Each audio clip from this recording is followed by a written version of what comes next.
আগে চেক করো, তারপরে বিশ্বাস করবা, ঠিক কিনা? তাহলে এখন থেকে একটা কিছু শুনলে বিশ্বাস করবেন। একজন এসে বলল, ভাইজান আপনার মেয়েরে দেখলাম আরেক ছেলের সাথে বাজারে ঘোরাফেরা করে, ওই রমনার বটমূলে দেখলাম আপনার মেয়ে আরেক ছেলেরে নিয়ে ফষ্টি নষ্টি করে, লোকের কথা বিশ্বাস করে বাসায় যে মেয়ের চুলের মধ্যে ধরে মাইর, আইজো মার কাইলো মাইর। এরকম হইতে পারে না? হয়তো ওই লোক আপনার মেয়ের মতো দেখতে আরেক মেয়েকে দেখছিল। এরকম হয় কিনা সমাজে? একজন এসে বললো, ভাই আপনি এখানে ভাবিরও তো দেখলাম ওই জায়গায় আরেক লোকের সাথে ঘোরাফেরা করতেছে, খবর রাখেন না বাসা? আপনি রেগে মেগে, ঘটনা কি? আমার খেয়ে আমার পরে আরেকজনের সাথে, যে এই বাড়িতে যে মায়ের কোনো কথা নেই। দেখবেন যে ছোট্ট মারামারি থেকে এই ঘটনা অনেক সময় বিচ্ছেদ বা ডিভোর্স পর্যন্ত গড়ায়, ঠিক কিনা? ওই যে শোনা কথায় কান দিচ্ছেন, ফাতাবাইয়ুন, আপনি চেক করেন নাই। হয়তো আপনার স্ত্রীর মতো দেখতে বা আপনার স্ত্রী যে জামা পরে, যে পোশাক পরে, এরকম পোশাক পরে আরেক নারীকে দেখছে, আপনার বউ না এটা। আপনার মেয়ের ব্যাপারে যে তথ্য দিয়েছে এটা সঠিক নয়, সে আপনার মেয়ের মতো আরেকটা মেয়েকে দেখেছে, এসে আপনার কাছে বলে দিছে, আপনিও বিশ্বাস করছেন। ভেজাল আছে না নাই? এই ভেজালগুলোকে থামানোর জন্য কোরআনে এই বিধানগুলো নাজিল করেছে কে? তাহলে ফরিদপুরের ভাইয়েরা, সমাজটারে সুন্দর রাখার তথ্য একটা শুনলেই বিশ্বাস করবেন না। সিলে কান নিয়ে গেছে শুনলেই সিলের পিছনে দৌড়, নাকি? কি করবেন? আগে কানে হাত দিয়ে একটু দেখবো কান দুইটা আছে না নাই, তারপরে চিলের পিছনে দৌড়াবো। তাহলে এখন থেকে আমরা তথ্য একটা শুনলেই বিশ্বাস করব। তাহলে কি করবেন? বলতে হবে কি করবেন? যাচাই বাছাই, জাস্টিফিকেশন অফ দ্য নিউজ। কোন নিউজ জাস্টিফিকেশন ছাড়া আমরা প্রচার করব, বিশ্বাস করব, শেয়ার করব না। আল্লাহ বললেন, ইয়া আইয়ুহাল্লাযীনা আমানু লা ইয়াসখার কওমুম মিন কওম। ওহে আমার ঈমানদার বান্দারা, শোনো শোনো, খবরদার কখনো কোনো মুমিন বান্দারে ঠাট্টা করো না, অবজ্ঞা করো না, ঠাট্টা করো না। তার মনে কষ্ট হয় এমন কোনো কথা তারে বলো না। Never scoff of anybody. কাউকে নিয়ে ঠাট্টা করবেন না, তার দেহ নিয়ে, তার আকৃতি নিয়ে, তার বংশ নিয়ে। এক লোকের বাবা ছিল চোর, কিন্তু তার ছেলে অনেক ভালো। আপনি কি তারা বলতে পারবেন তুই চোরের ঘরের চোর? বলতে পারবেন? চুরি করছে বাবা, ওর কি দোষ? কথা বলেন। এগুলো কবিরা গুনাহ। আওয়াজ করে বলেন তো, কি গুনাহ? কবিরা গুনাহ। কারো আকৃতি নিয়ে, আমার ফরিদপুরের কলিজার টুকরা যুবক ভাইরা, কারো আকৃতি নিয়ে কখনো অবজ্ঞা করবে না, তুচ্ছ জ্ঞান করবে না। এটা কবিরা গুনাহ, এটা আল্লাহ খুব অপছন্দ করেন। এর কারণ আকৃতিটা আমাদের হাতে নাই।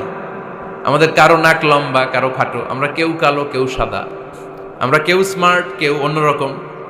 তো এই যে আমাদের এক এক ধরনের আকৃতি, এটা কি আমি বানাইছি? আপনি বানাইছেন? দিছে কে? এই জন্য কারো দেহের গঠন নিয়ে যদি আপনি অবজ্ঞা করেন, এটা প্রক্ষান্তরে আপনি স্রষ্টাকে নিয়ে অবজ্ঞা করলেন। কারো দেহের আকৃতি নিয়ে যদি আপনি তুচ্ছ করেন, তাকে তুচ্ছ করেননি, আমার রবকে আপনি তুচ্ছ করেছেন। চিল্লায় বলেন ঠিক কিনা? খবরদার, তুই কালু, তুই লম্বু, তুই মোটু, তুই কানা, তুই রোহিঙ্গা, আছে না নাই? ইদানিং ইদানিং এটা খুব চলে। এই রোহিঙ্গা নামটা আছে না? ফরিদপুরে এগুলো ঢুকে নাই না? আমাদের ওইদিকে দেখি কি অবস্থা, কারোর সাথে কেউ লাগলে তুই রোহিঙ্গা। কি আশ্চর্য, এই গালি কবে আসলো? হ্যাঁ, অনেক ধরনের গালি। ঢাকায় আর একটা চলে ফইন নির্বুত, কি বলে? এই এগুলো আগে শুনি নাই আমরা, রিসেন্ট এগুলো বলা শুরু করছে। ফইন নির্বুত, রোহিঙ্গা না। এগুলো বলে আপনি কাউকে অবজ্ঞা করতে পারবেন? পারবেন না। খবরদার, এটা কবিরা গুনাহ, এটা ছোট গুনাহ মনে করবেন না। কারণ আকৃতি নিয়ে তুচ্ছ করা যায় না, কারণ আকৃতি দান করেছে কে?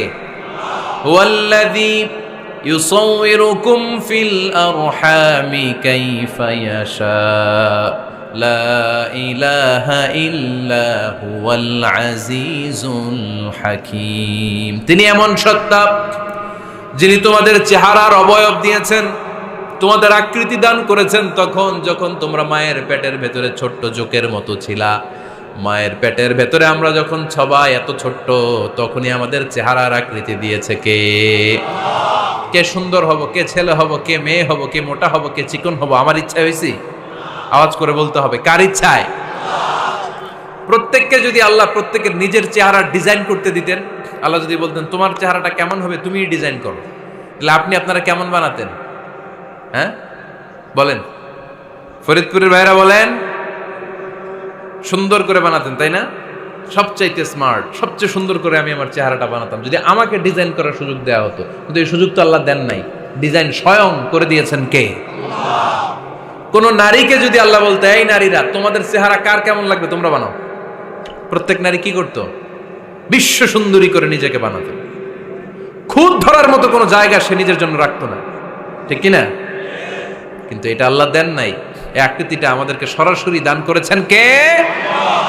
খবরদার, আমাদের অনেকে বিকলাঙ্গ, আমাদের অনেকের হাত ছোট, পা বড়, দেখতে মোটা, কেউ চিকন কেউ কালো। খবরদার, কারো আকৃতি নিয়ে কখনো কোনো অবজ্ঞার সুরে, ঠাট্টার সুরে কোনো কথা আমরা বলবো না। রাজি আছেন? সবাই রাজি আছেন? আল্লাহ রাসূল সাল্লাল্লাহু আলাইহি ওয়াসাল্লামের এক সাহাবী ছিল, নাম ইবনে মাসউদ রাদিয়াল্লাহু তাআলা আনহু। ওনার পায়ের নলা ছিল খুব চিকন, অস্বাভাবিক চিকন, স্বাভাবিক না। তো উনিও এটা ঢেকে রাখতেন, দেখাতেন না কাউকে। একদিন উনি খেজুর পাড়ার জন্য খেজুর গাছে উঠলেন। খেজুর গাছে ওঠার পরে নিচ থেকে সাহাবারা পায়ের চিকন নলা দেখে ফেলছে। দেখে সবাই হাসি, সবাই হেসে কুটি কুটি। বিশ্বনবী বললেন, হেসো না, খবরদার, আমার ইবনে মাসুদের পায়ের চিকন নলা দেখে হেসো না।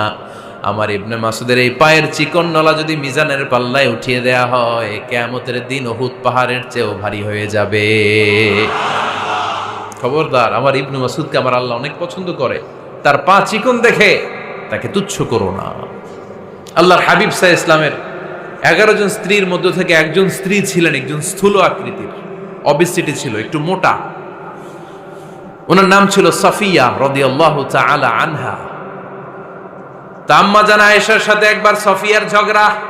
নবীদের বউদের মাঝে মাঝে মাঝে ঝগড়া হতো, তবে সেটা হতো মধুর ঝগড়া। সুবহানাল্লাহ পড়েন। আম্মা জান আয়েশা রাদিয়াল্লাহু তাআলা আনহার বাসায় একদিন বিশ্বনবী বসা ছিলেন। আরেকজন স্ত্রী, বিশ্বনবীর আরেকজন স্ত্রী রান্না করে কিছু খাবার আম্মা জান আয়েশার ঘরে পাঠিয়েছেন। এক দাসী দিয়ে বলল, যাও এটা আয়েশার ঘরে দিয়ে আসো, কারণ নবী আয়েশার ঘরে। আম্মা জান আয়েশা রাদিয়াল্লাহু তাআলা আনহা বললেন, এগুলো কি? ওই দাসী বলে, তরকারি। কে দিছে? অমুক স্ত্রী। কেন দিয়েছে? আমি কি রান্না করতে পারি না? তোমরা রান্না তোমরা খাও। এই কথা বলে পাতিল সহ উড়ায় মারছে চেহারার মধ্যে। এর কারণ ওনারা মানুষ ছিলেন, মানবীয় ব্যাপারগুলো ওনাদের মধ্যেও কাজ করত। আবার এক স্ত্রী ঝোল দিয়ে রান্না করে কিছু খাবার নিয়ে এসেছে। আম্মা জান আয়েশা রেগে মেগে ওই ঝোল নিয়ে ওই স্ত্রীর গালের মধ্যে মেখে দিয়েছেন। বিশ্বনবীর আরেক বউয়ের গালের মধ্যে ওই ঝোল লাগাই দিস। এবার ওই স্ত্রী বিশ্বনবীর কাছে যেয়ে বলে, ইয়া রাসূলুল্লাহ, দেখেন আয়েশারে আপনি বেশি আদর করেন তো, দেখেন কি করে আমাদের সাথে। এই যে আমাদের গালের মধ্যে ঝোল মাখাই একেবারে মেকআপ বানাই দিচ্ছে। বিষ্ণু ইসা ইসলাম বললেন, তাই আয়েশাকে ডাকো। আম্মা জান আয়েশা রাদিয়াল্লাহু তাআলা আনহা আসলেন। আল্লাহ রাসূল সাল্লাল্লাহু আলাইহি ওয়াসাল্লাম বললেন, তুমি কি আমার এই স্ত্রীর সাথে এমন আচরণ করেছো? আম্মা জান আয়েশা বললেন, করেছি। কেন? আম্মা জান আয়েশা বললেন, তখন মেজাজটা গরম ছিল, এখন বুঝতে পারতেছে আসলে এই কাজটা করা ঠিক হয় নাই। এবার বিশ্বনবী বিচার করবেন। বিশ্বনবী বললেন, আল কিসাস, যেমন করা হয়েছে বিচার হবে তেমন। তোমার গালে যেমনি ঝোল লাগাই দিছে, তুমি একটু ঝোল নিয়ে আয়েশার গালে লাগাই দাও। সুবহানাল্লাহ পড়বেন না? ওই স্ত্রীও কিছু ঝোল নিয়ে আম্মা জান আয়েশার গালে লাগাই দিল। এখন দুইজনে হাসতেছে, বিশ্বনবীও হাসলেন, আরশের উপর থেকে খুশি হয়ে গেলেন কে? তো স্ত্রীদের মধ্যে মাঝে মাঝে এটা ঘটতো। সাফিয়া রাদিয়াল্লাহু তাআলা আনহা ছিলেন একটু মোটা। আম্মা জান আয়েশা বললেন, ইয়া রাসূলুল্লাহ, দেখেন আপনার মুটি বউ, আপনার মুটকি বউ, এই মুটি বউ বলে একদিন একটা গালির মতো দিয়ে ফেলছে।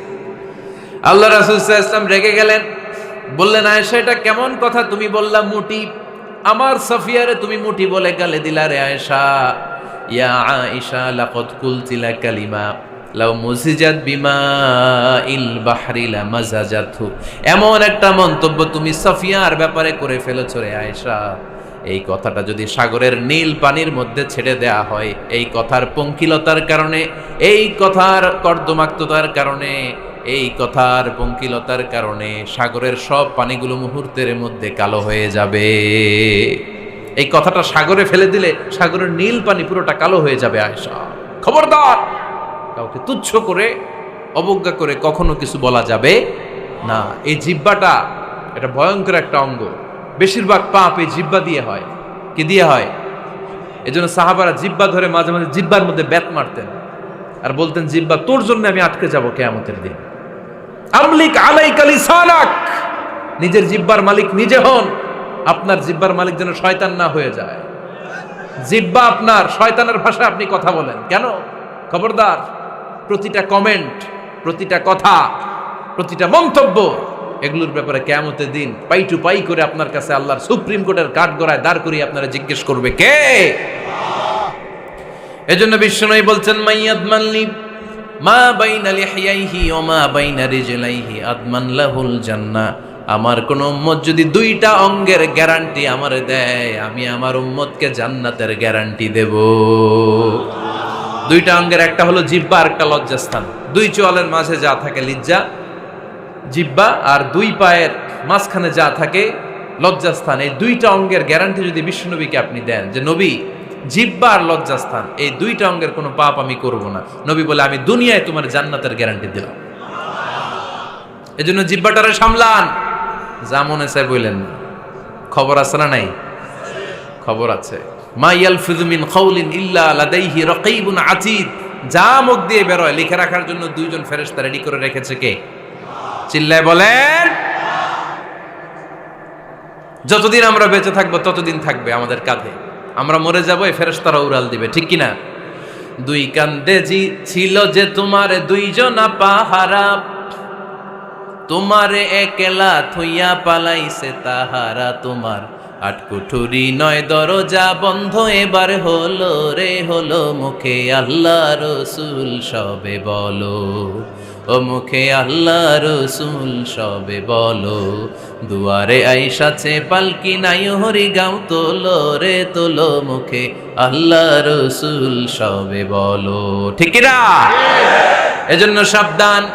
আমলিক আলাইকা লিসানাক, নিজের জিহ্বার মালিক নিজে হন। মন যা চায় মুমিন তখন ইচ্ছা মতো মন মতো কোনো মন্তব্য ছুটতে পারে না। বিশ্বাসী বলে যদি নিজেকে দাবি করেন, নিজের জিহ্বার মালিক নিজে থাকার দরকার আছে না নাই?